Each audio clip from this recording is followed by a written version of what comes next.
3,000 years ago, an extraordinary people rose from humble beginnings to force their will on the world. They created the greatest empire mankind had ever seen. An empire that stretched from Britain to the Middle East. It lasted 1,000 years and shaped the way we live today. I'm Larry Lamb, actor, radio presenter, and history fanatic. I feel like a kid at Christmas. In this series, I'm going to travel back beyond the marble monuments to ask who these people were and why they were so successful. Wow. From the empire's earliest ruins to her first conquests in Africa. From kingdom to republic, from Romulus and Remus to Julius Caesar. I want to uncover the extraordinary story of how Rome became the world's first superpower.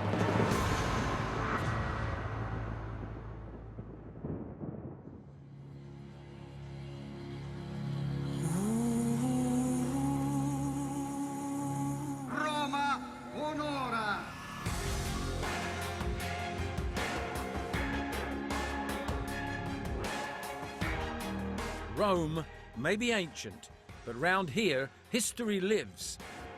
It's the 21st of April, the date Romans celebrate the birth of their city. So here we are for Rome's 2767th birthday. Doesn't look a day over 2000 to me. It's a street party, Roman style, where all the icons of the city's history are on show. Gladiators, centurions, senators, Vestal virgins. But they all come later in Rome's story. I want to start 1,000 years earlier. This is one of my favorite cities. I spend as much time as I can here. Corretto, la forma corretto. So, I want to start at the beginning by finding out how Rome was founded.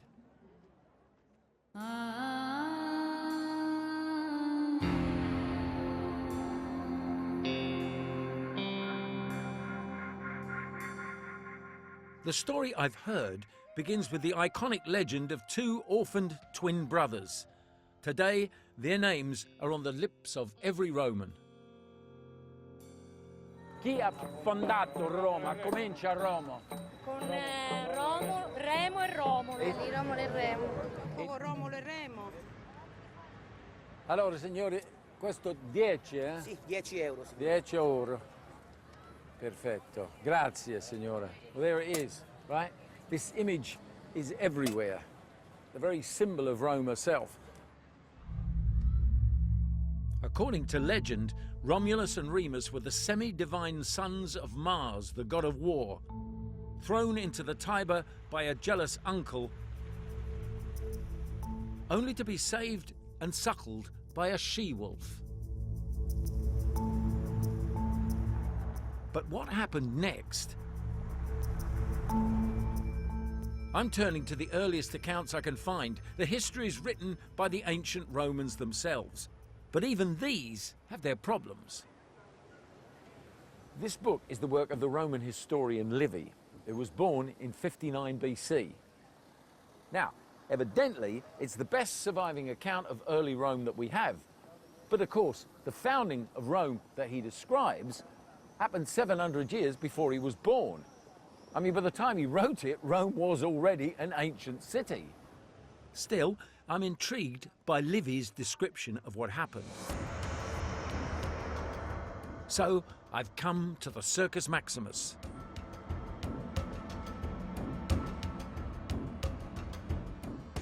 Once the valley floor beneath Rome's 7 hills.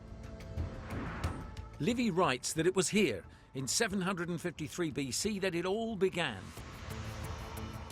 When Romulus and Remus decided to build a city, but ended up in a deadly struggle. According to Livy, the twins couldn't agree on a location for their city. Remus wanted to build on the Aventine over there, whereas Romulus wanted to build on the Palatine over there. Livy then goes on to tell us how they settled it. Since the brothers were twins and respect for their age could not determine between them, it was agreed that the gods should choose by augury who should give the new city its name, who should govern it when built. Augury is basically the art of reading signs from the gods, so they both camped out on their respective hills and waited.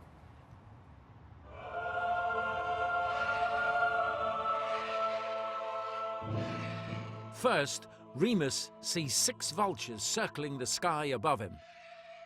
For him, it's the sign the gods have chosen him to build the city and to govern it. But then Romulus sees 12 vultures and is convinced he is the anointed one.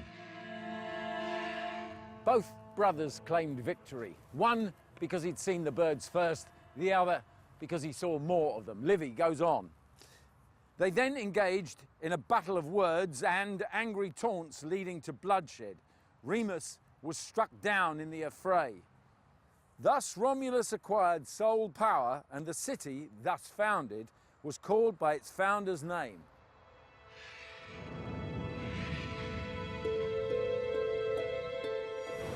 Rome, founded on murder, but not yet a city. And Romulus needed more than a plot of land and a handful of followers to turn it into one. What he needed was people. To boost the population, Romulus threw open the gates of his city, basically saying, bring me your poor, your tired, your huddled masses, as a result of which he was inundated with what Livy called an obscure and lowly multitude. But of course there was a problem.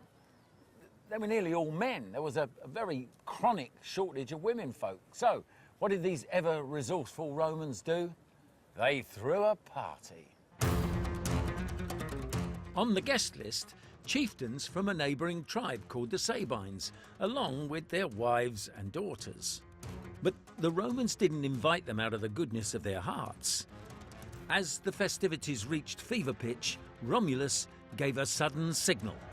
His men rushed forward, grabbed the Sabine womenfolk and carried them off to make them their wives.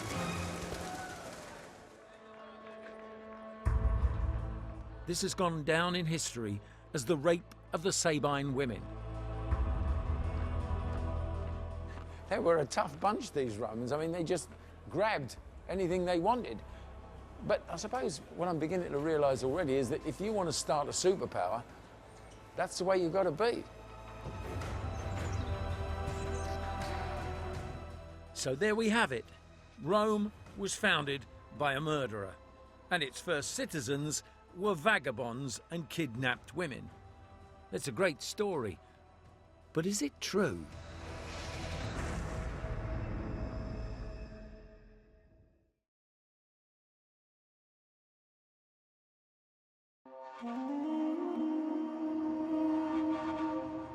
I'm on a mission to dig deep into Rome's history, back beyond the marble city of the Caesars to this civilization's very beginnings.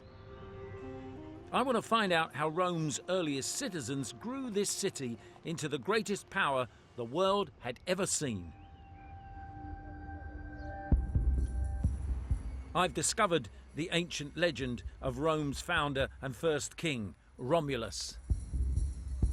Now, I want to find physical evidence of the settlement he's supposed to have founded that could show where and how it all began. It's what archaeologists have been searching for in Rome for decades. Then, in 2007, in the heart of the city, they found this. These are post holes of an ancient dwelling. Not much to you and me. But the amazing thing is, these date to 750 BC, almost the very year Livy said that Romulus founded the city. Now, could this be the site where he and his followers first set up shop? And if so, what would their settlement have looked like?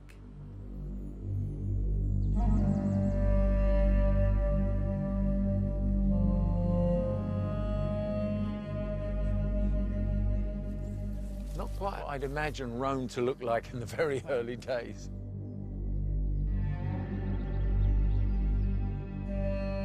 So who would have lived in a house like this? What was their life about? Well, you see, it's a very simple space. All you needed was a fireplace to cook food and for heating. Yeah. A place to sleep, a place for storing foods.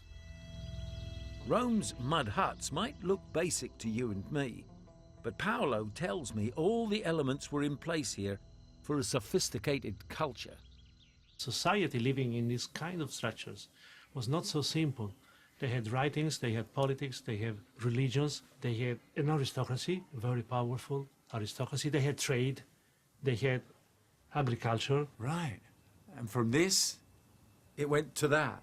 Extraordinary. Now I can imagine early Rome. A few hundred huts on a hillside, home to 2,000 or 3,000 people. A modest beginning for Europe's greatest civilization, but that would soon change. By 550 BC, 200 years after the foundation, Rome's population was around 30,000 people, spread over 7 hills along the Tiber. It could now call itself a proper city. But there was a problem. A wide area of uninhabitable stagnant marshland choked the city's expansion. Rome needed a solution. To find out what, I'm going to a part of Rome most people never get to see. Underneath the city.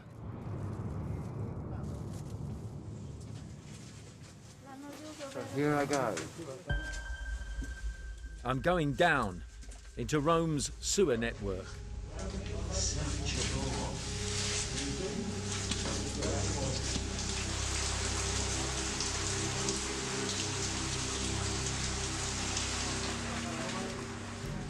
Parts of it are over 2,500 years old, but still in use today. These tunnels carry rainwater and sewage into the River Tiber. They were built by Rome's earliest kings, the successors to Romulus himself. So, Adriano, can you tell me, how did this extraordinary system of sewage start? There was a need of clearing of the marshy waters around the Capitolium and the other hills. Yeah. So what happened was, first of all, to make an open air channel, Yeah. and to channel all this water, Yeah. to the Tiber. For 200 years, Rome's kings extended, repaired, and improved the entire system, until what started out as open channels grew into this complex network of arched tunnels.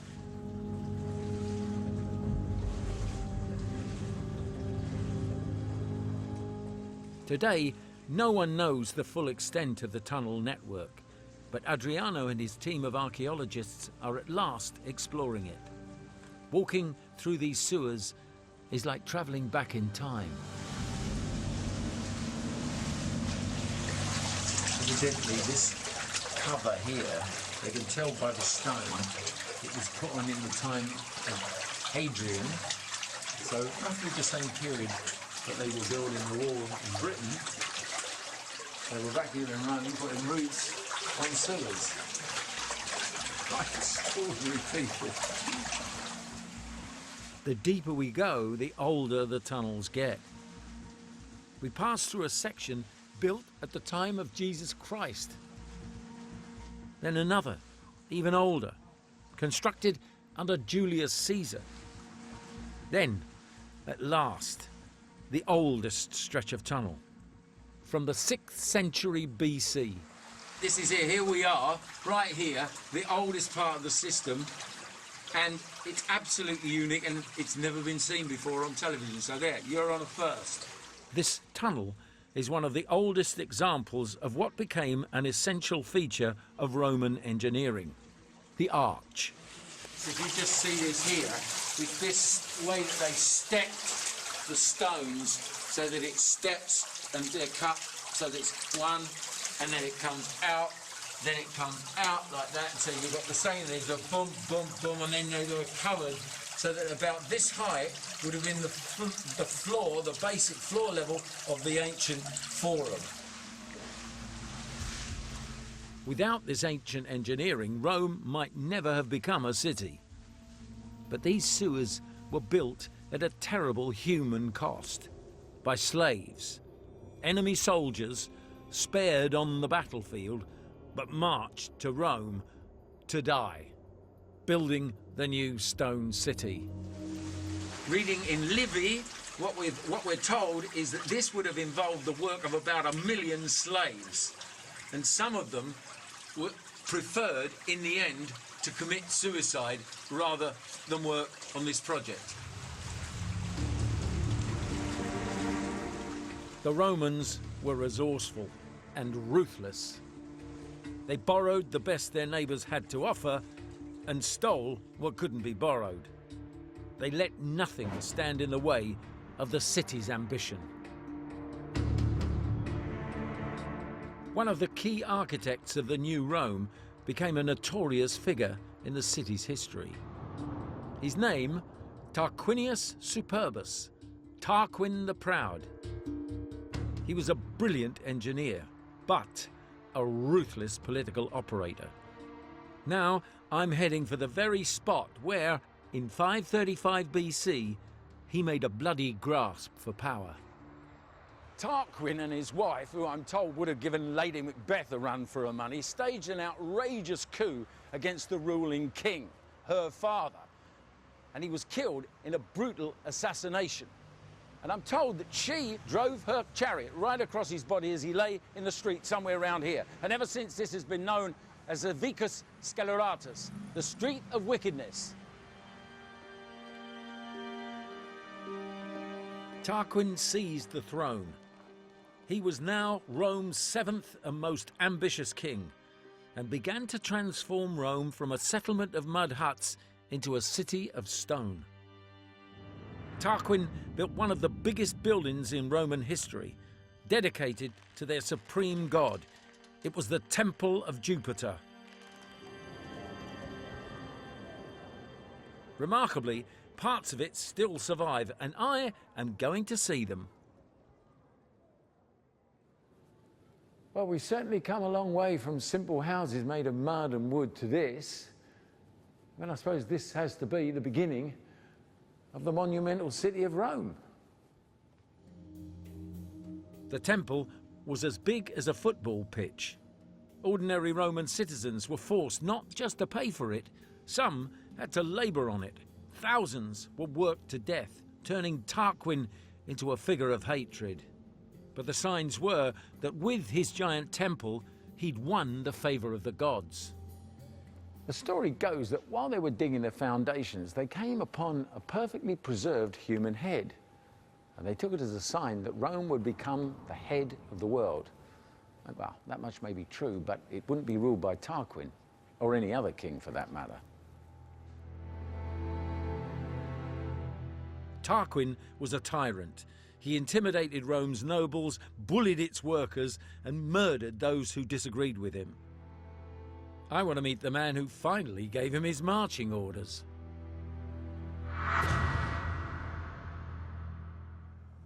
This is thought to be the face of Brutus. He is the nephew of King Tarquin, and he would bring an end to the rule of the kings, and he would start a revolution right at the heart of Rome. But for now, he was biding his time. His brother had already died at King Tarquin's hands. Brutus wanted to avoid the same fate and spent much of his life keeping a low profile, until he saw something that filled him with fury. It concerns a beautiful and virtuous noblewoman named Lucretia and the tearful confession she made to her father, her husband, and to Brutus. Lucretia described how Tarquin's son, Sextus, forced himself upon her. Lucretia refused his advances, but then Sextus threatened to kill her and her male slave. He said he would leave their naked bodies beside each other, making it appear Lucretia had committed adultery. Rather than bring shame on her husband and family, Lucretia relented and let Sextus have his way. Brutus listened, horrified. But worse was to come. Racked with shame and guilt, she suddenly produces a dagger, and before Brutus and the others can stop her, she plunges it deep into her chest, piercing her heart and ending her life instantly. Now, this is how Livy describes what happened next. Brutus drew out the knife from Lucretia's wound, and holding it up, dripping with gore, he exclaimed, "By this blood most chaste until a prince wronged it, I swear that I will pursue Lucius Tarquinius Superbus and his wicked wife and all his children with sword, with fire, aye, with whatsoever violence I may, and that I will suffer neither them nor any other to be king in Rome." Brutus was as good as his word. He and his followers drove Tarquin and his supporters out of Rome, and together gave birth to a new ideal, that no king would ever rule Rome again. It became every Roman's duty to defend this founding principle. But as I'm about to discover, it wasn't long until Brutus himself was forced to choose between his instincts as a father and his duty as a citizen of the Roman Republic. Now, here's your chance to experience the sights and sounds of the Eternal City with our fantastic 4-night trip to Rome, courtesy of Kirker Holidays. This is no ordinary trip, as you and a friend will fly business class and stay in 5-star accommodation in the heart of the city. Soak up the history as you enter the world-famous Colosseum, and take in the culture as you explore the city with your own private walking tour.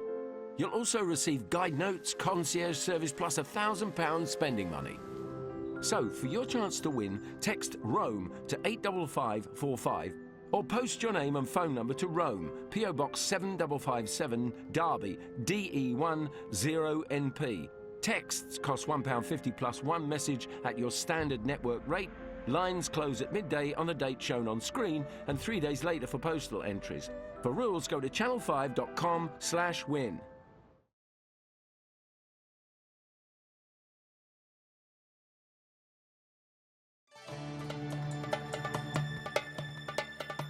(509 BC).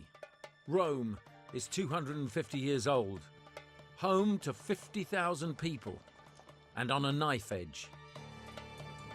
Brutus has overthrown the tyrannical King Tarquin and declared that never again would one man rule Rome.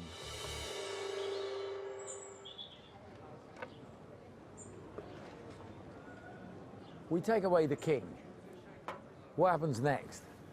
Well, Larry, they clear away the whole political board to start with. All of them? All of them. Now, unlike in the game of chess, we need to start with 2 kings. And these guys are called consuls, and these are like the CEOs of Rome. And together they're going to rule, so they cancel each other out. And each year they're elected by popular election. So this means that they're accountable to the people and also to their fellow aristocrats. These twin consuls would govern a new Rome, known as the Republic, from the Latin res publica, the concern of the people. At its heart was an ideal that over the next 500 years would propel Rome from new republic to global superpower. So this was to stop one person having all the power, but presumably within those two there would have been a lot of competition set up, wouldn't there? Within the Roman political system, within its DNA, is competition. So the elites, right from the time when they're very small, when they're just young boys, are trained to compete with one another. And that's one of the things that makes Rome great, is that all of these guys are striving to do better than their fellow, their fellow aristocrats. Yeah. So is there any one thing you think that kind of typifies Roman political mentality? I think in terms of the collective psyche of the Roman people, it's this, a hatred and fear of this man, the king. There could never be another king in the Roman Republic. They would never allow it. This was the Republican ideal that had to be defended at all costs. And it turned out it was Brutus himself whose loyalty to the new ideal was first to be tested. Within months, the exiled King Tarquin is plotting to seize back power in Rome. Among his fellow conspirators are Brutus's own two sons. When the plot is discovered, the two brothers are brought before him. Brutus is consul of Rome. Will he pardon his sons or execute them in the name of the Republic? Brutus was in no doubt. The culprits were stripped, scourged with rods, and beheaded. While through it all, men gazed at the expression on the father's face where they might clearly read a father's anguish as he administered the nation's retribution. I mean, if this is true, and I have to say as a father, I find it very difficult to believe, it would at least explain the ruthlessness and the absolute conviction at the core of the new republic.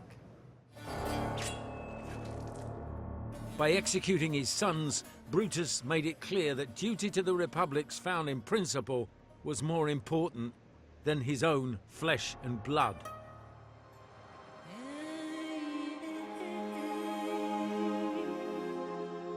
This new republic was supposed to be a more inclusive place, but there was a legacy from Rome's earliest days still to be grappled with: the rift between rich patricians and poor plebeians. I'm heading south to one of the most iconic sites of Roman history. Pompeii. Captured in time by the ash from a volcanic eruption. Today, this is as close as we can get to how Rome was at the time of the Republic. The buildings here reveal a society deeply divided. Vast villas like this one were home to Rome's rich nobility, the patricians.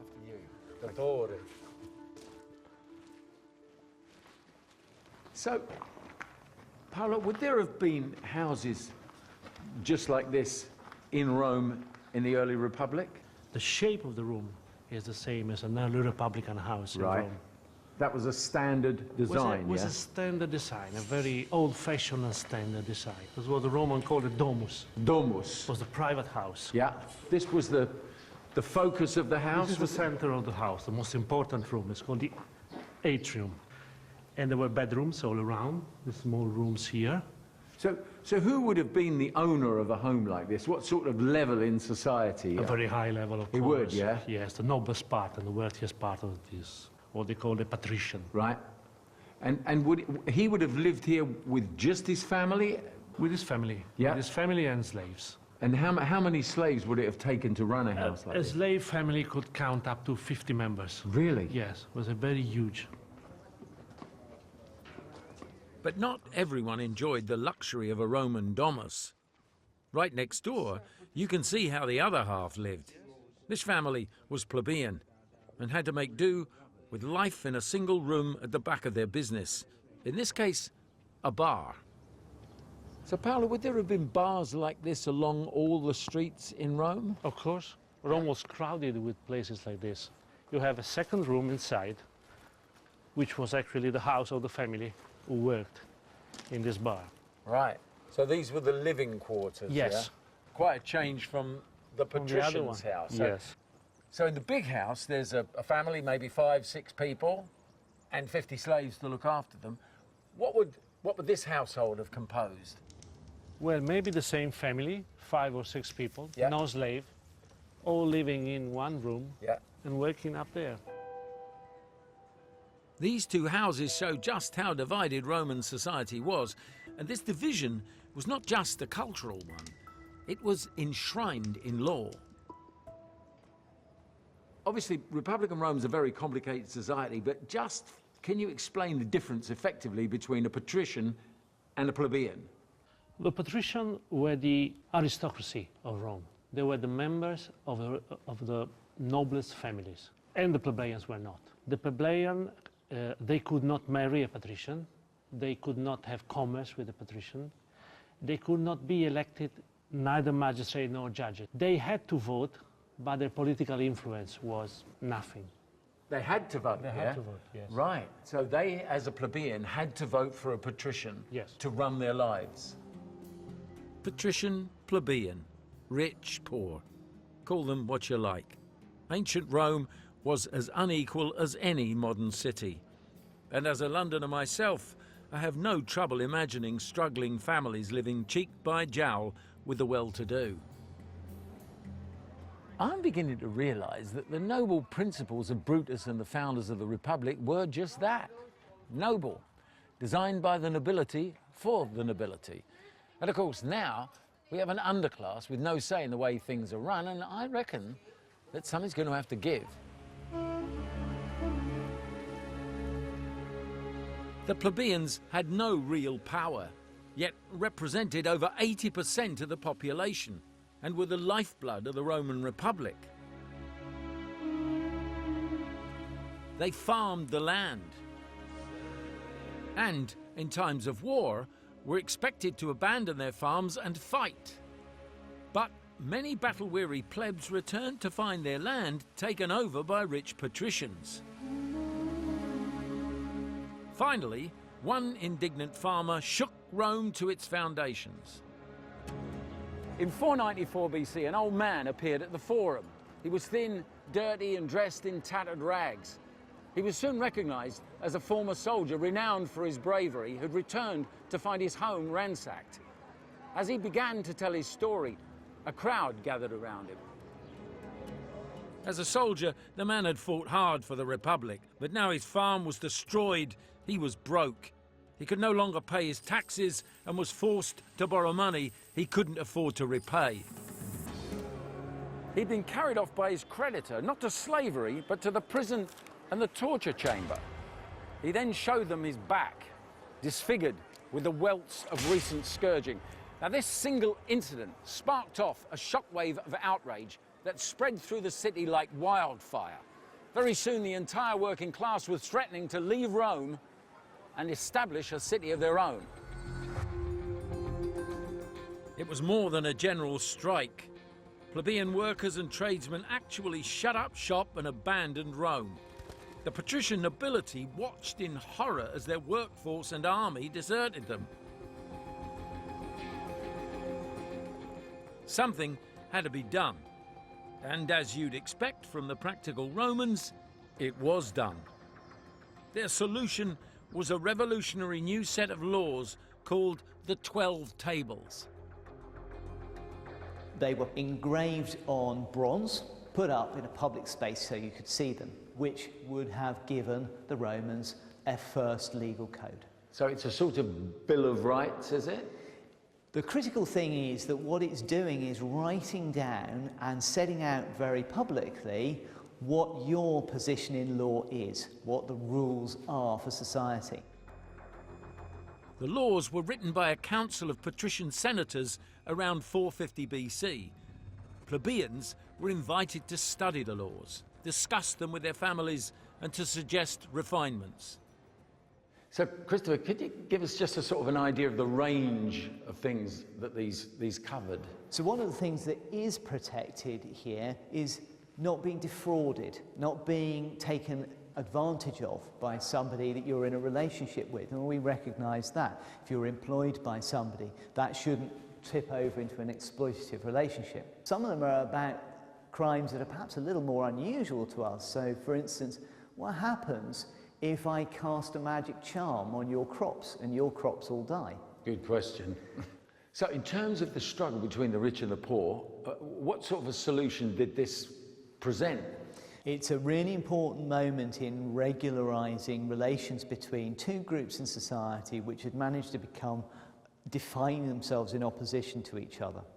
And this is one of the ways in which that opposition begins to dissolve, because it gives a very clear statement of process of penalty which can't be tampered with by a rich person. These are fixed so that you know what to expect if you get into trouble. Within weeks, the 12 tables ended the strike in Rome and the plebeians marched back into the city. This newly united Rome was represented by 4 iconic letters. Senatus Populusque Romanus, the Senate and the people of Rome. You see that sign all over the city. It was the brand of Rome. It united the city's rich and poor under one common cause, the Republic.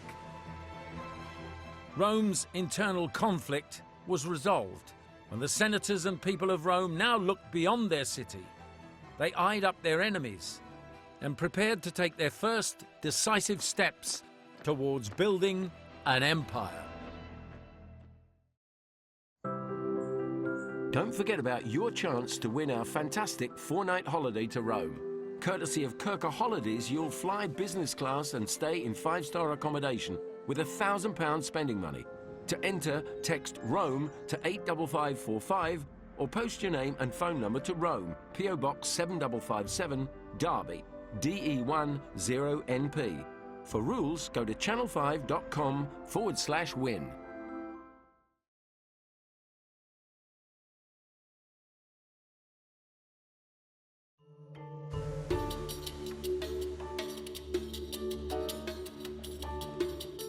SPQR, the Senate and the people of Rome.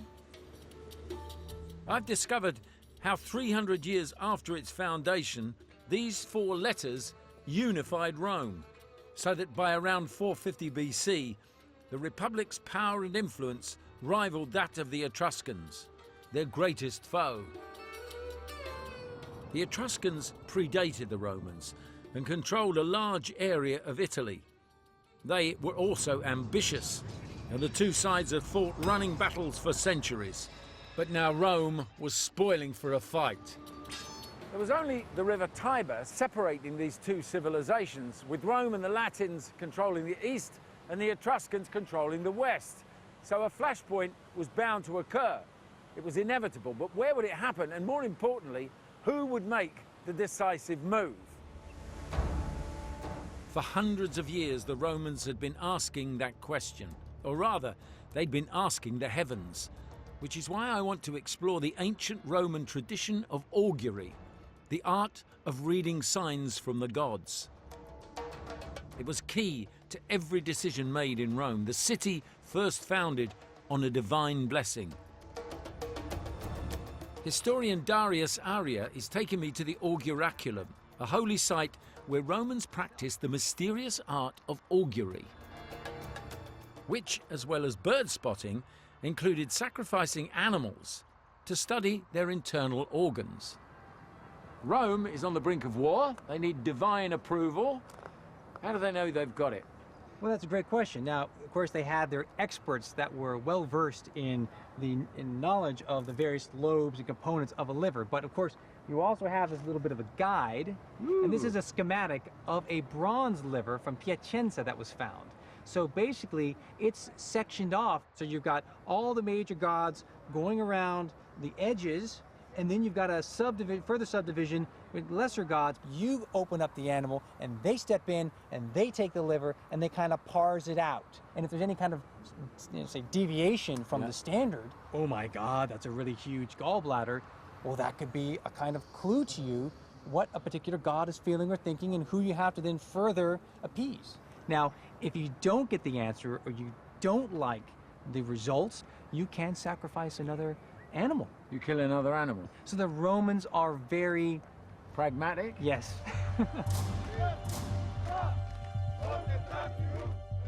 Then, in 450 BC, the gods told the Romans to go for it, and the city geared up for total war against the Etruscans. But pragmatic Rome didn't rely on the will of the gods alone. To guarantee victory, the Republic turned to the policy they'd designed for just such a situation. They would nominate a dictator. For a power founded on the principle that no one man should ever rule, it seems remarkable now to appoint a dictator. But this was an extraordinary measure for use in extraordinary circumstances. The man they chose was Marcus Furius Camillus, a trusted statesman given a daunting task to destroy the Etruscans' major stronghold, the city of Veii. In 396 BC, Camillus led a great army across the Tiber to lay siege to the city. 2,500 years later, I've travelled to the same spot in the hill country outside Rome to discover what happened to Camillus and his army. The archaeology shows one thing clearly.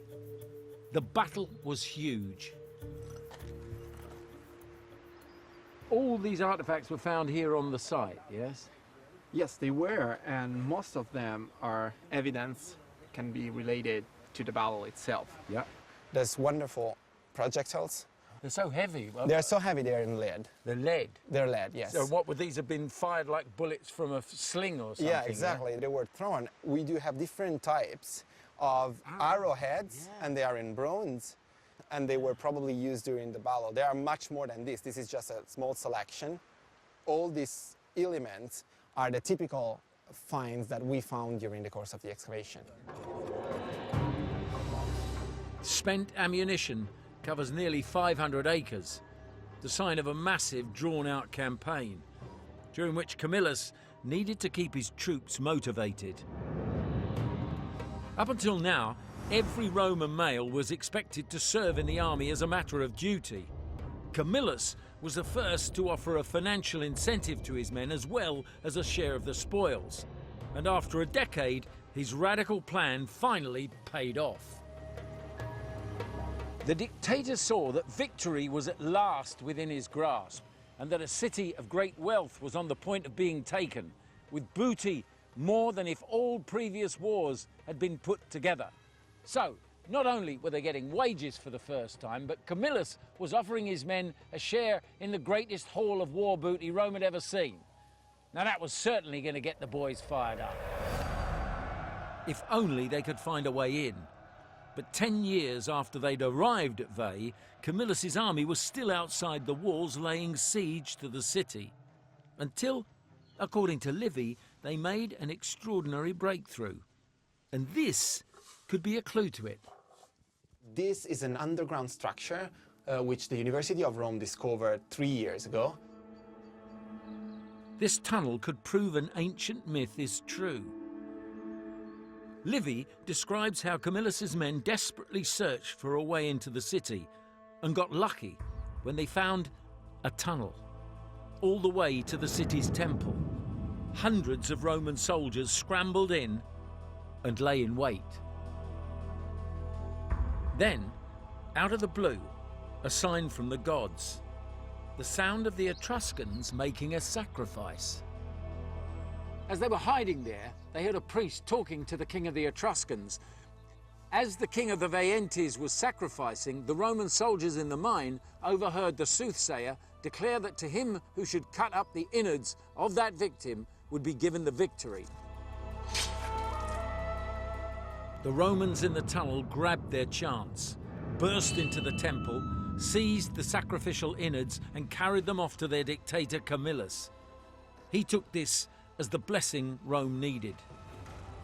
Camillus ordered a full-scale assault and obliterated their oldest foe. The Etruscan civilization was doomed, and Rome left them a forgotten people, whilst the Republic marched on.